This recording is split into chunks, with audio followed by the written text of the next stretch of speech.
दुधीची भाजी करण्यासाठी मी दुधी पत्ता, हरभऱ्याची डाळ भिजवलेली आहे. हरभऱ्याची डाळ घालून दुधीची भाजी करणार आहोत. आता फोडणीसाठी मी गॅसवर कढई गरम करायला ठेवलेलं आहे.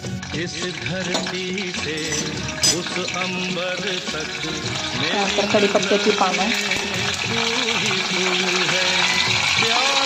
टोमॅटो, लसूण आपण शेवटी घालूया, म्हणजे त्या भाजी चविष्ट होते लसूण शेवटी घातल्यामुळे. टोमॅटो थोडा भाजून घेऊया.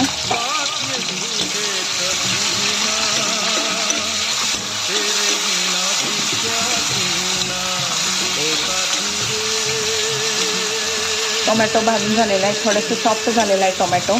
त्यानंतर दुधी घालते यामध्ये.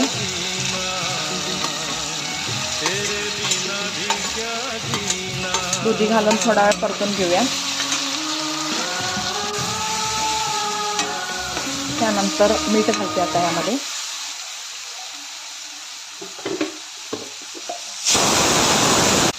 आता हे सर्व मिक्स करून तर ह्यामध्ये पाणी घालून 1-5 मिनिटं आपण ही भाजी शिजवून घेऊया.